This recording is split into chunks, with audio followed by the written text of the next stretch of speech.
Bonjour à tous, aujourd'hui pour la vidéo, j'ai décidé de faire un rush pour atteindre 500 Elo et on va voir toutes les parties qui vont me permettre de rusher 500 Elo.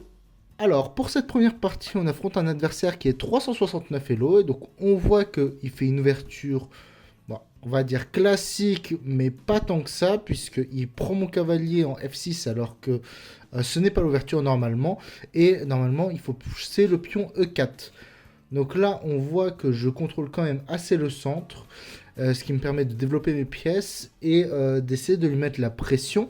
Et là, on voit que j'essaie de ramener mes tours au centre et surtout de ne pas perdre mon fou avec cette attaque de pion.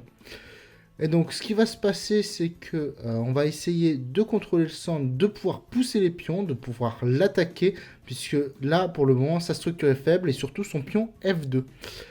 Alors là, on voit que je vais essayer quand même d'échanger les dames, peut-être pour ouvrir la colonne F, mais on voit qu'il ne veut pas. Et qu'il va me donner un pion, puisque là, prise, et je vais prendre son cavalier. Il ne pourra pas me reprendre avec son cavalier, puisque sinon je prends sa dame. Et ce qui fait que je gagne le pion en D4. Donc à partir de ce moment-là, alors je n'ai pas pris avec le cavalier, puisque sinon il aurait pu prendre mon pion B7. Et donc on voit qu'il ramène au centre et en fait j'ai une faiblesse sur le pion B7 et il faut que je la gère puisque si je veux pouvoir bouger le cavalier, il faut que ce soit protégé. Et au vu de la structure, j'étais obligé de mettre ma tour. Donc là, je vais réfléchir un petit peu puisqu'il me donne le pion H3. Et je vais le prendre puisque je ne vois pas ce qu'il me menace.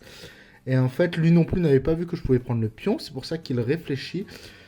Et donc la partie va se dérouler. Il essaye de chasser mon fou. Alors, je n'ai pas vraiment de bonne case pour mon fou. J'aurais pu le jouer en E5, mais je préférerais mettre mon cavalier en E5. Mais je vois que lui met son cavalier en C4. Et là, mon coup cavalier E5 ne marche plus. Mais je vois que je peux le clouer et ensuite attaquer son cavalier qui me permet de gagner sa dame. Et à partir de ce moment-là, je ramène ma tour puisque cette fois le pion B7 ne peut plus être attaqué. Et on voit qu'il fait des échanges. Alors là, je vois un échec pour prendre le pion. J'essaye de clouer son pion. Et là, je vais faire une erreur puisqu'il y a Matan avec Dame H3, mais je ne le vois pas parce que j'essaye de prendre le pion. Et là, la partie va se continuer et il va abandonner rapidement puisque il n'a plus grand chose. Alors, pour la deuxième partie que je vais présenter, alors ça va être une partie plutôt rapide puisque on va voir que je vais être assez agressif. Donc j'essaye là déjà de clouer sa cavalier et de développer mes pièces comme je vous l'avais expliqué. Là ça me permet d'échanger les pièces et je vois qu'avec son cavalier ça me permet d'attaquer son pion en F7. Et on va voir que je vais lui mettre beaucoup de pression en F7 là avec la libération de la colonne pour ma tour. Madame qui revient et ma tour. Et là on va voir que ça va être le temps d'un sacrifice puisque on voit que même si je prends le cavalier contre une tour, là j'ai une trop grosse attaque qui fait que je vais le mater très facilement puisque il n'a pas d'autre option pour me battre. Alors pour cette troisième partie, donc on voit que j'ai les blancs, on va voir que je fais une ouverture classique et il me donne un pion.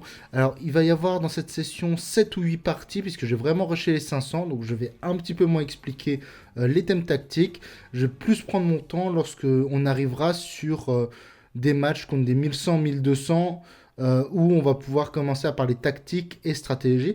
Alors là on peut voir que je vais tout échanger puisque j'ai un pion de plus.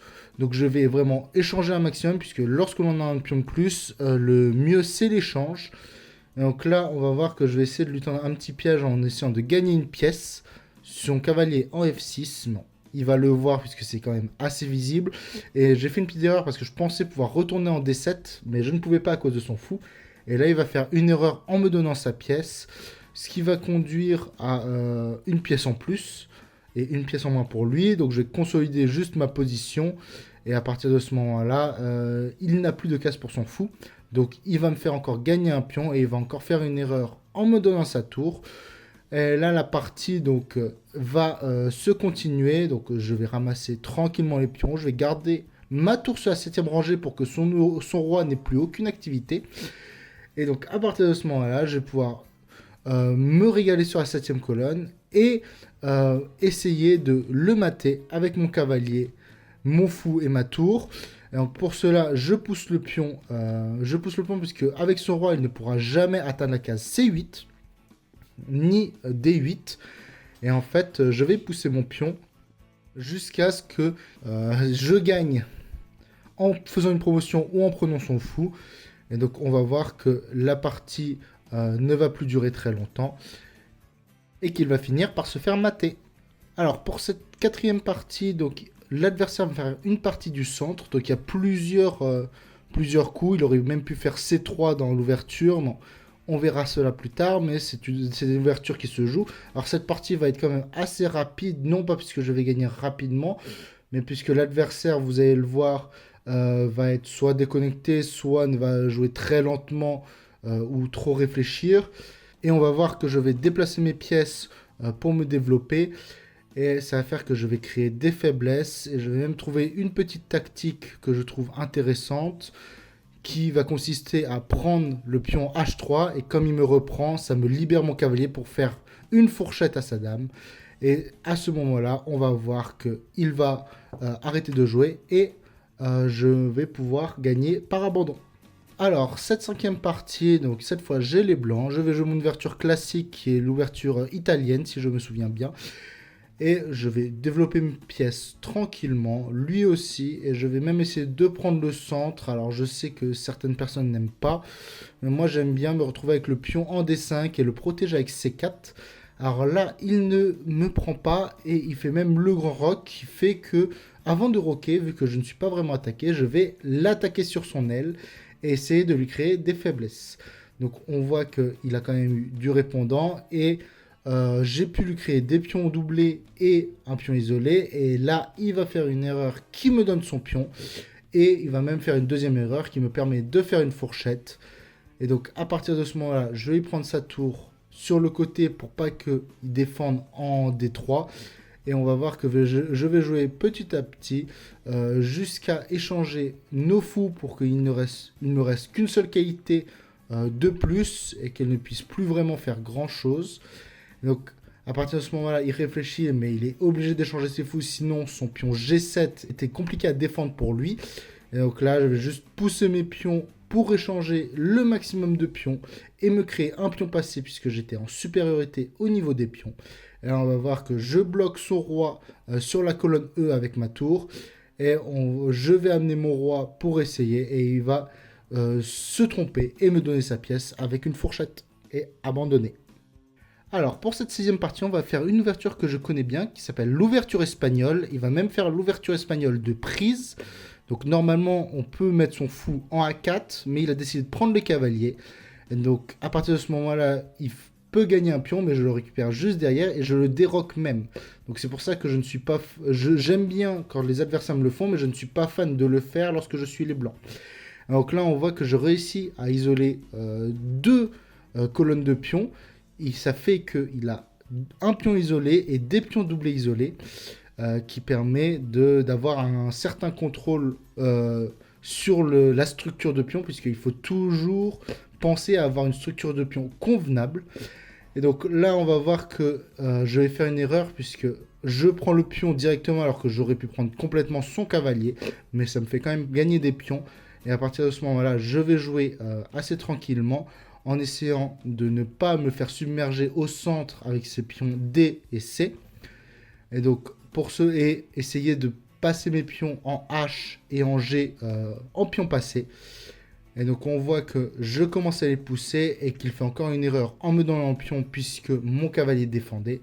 Et à partir de ce moment-là, je vais échanger les tours pour qu'il n'ait plus de contre-jeu. Et je vais pousser tranquillement mes pions pour avoir deux pions passés le plus rapidement possible et pouvoir faire une dame ou faire une promotion pour gagner. Et on va voir que dans la partie, il va enfermer son roi et il va même, je vais même pousser mes pions et rois et il va me donner sa dernière pièce qui fait que je vais enfermer son roi. Et à partir de ce moment-là, il va juste pousser ses pions et moi, je vais essayer de le mater s'il va dans le coin. Et je vois que c'est ce qui se passe. Alors, c'est la 7e partie, donc on voit que je viens de dépasser les 500 Elo et je me permets de faire quelques parties en plus pour essayer d'améliorer mon classement, pour monter en termes d'Elo. Donc là, on voit qu'il est assez agressif dans sa gestion des pions, mais ça se joue. Donc je ne suis pas fan, mais je ne suis pas non plus contre cette ouverture. Par contre, ça me donne beaucoup d'espace pour mon fou, là je vais jouer en B4 et qui me permet d'échanger un cavalier contre un fou que je suis toujours non pas friand, mais j'aime bien garder mes cavaliers, mes fous contre des cavaliers adverses. Ça me permet d'avoir un peu plus de possibilités. Donc là, on va voir qu'il va m'offrir des pions. Et il va même m'offrir une qualité, puisqu'il ne voit pas que mon fou défend mon pion. Et donc à partir de ce moment-là, je vais commencer à essayer d'échanger les pièces. Et on va voir que très rapidement, il va abandonner puisqu'il ne trouve pas de solution et que moi, je vais juste développer mes pièces. Donc là, je joue cavalier B6, c'est abandon. Alors pour cette 8e et avant-dernière partie, donc on va voir que je vais faire une double confrontation contre ce joueur puisqu'il va me demander une revanche. Et donc pour cette partie, donc on voit qu'il me fait une défense sicilienne. Donc moi contre la sicilienne, l'ouverture que je viens de faire, c'est celle que je joue à chaque fois. C'est-à-dire pousser mon pion D4 pour l'empêcher de contrôler le centre et mettre mes pièces au centre et développer autour de ça. Et donc on voit que lui se retrouve un peu mal, qui fait que je réussis à gagner un pion en C6 après son petit roc. Donc on va voir que je vais échanger mes pièces, puisque avec mon niveau, dès que j'ai un pion en plus, j'essaye souvent d'échanger le maximum de pièces puisque avec un pion de plus, en finale, je suis souvent gagnant. Donc là, on va voir qu'il fait une erreur en enfermant son cavalier. Donc il va tenter une dernière stratégie en menaçant mon fou si je prends son cavalier direct. Mais je ramène mon fou en arrière et qui fait qu'il va rapidement abandonner puisqu'il va avoir une pièce en moins. Et je vais m'insérer avec mes tours là où il faut. Il va même me donner une dernière pièce qui va le faire finir par abandonner. Enfin, la deuxième partie de cette double confrontation, donc cette fois j'ai les noirs, et donc lui il va me faire un gambit-dame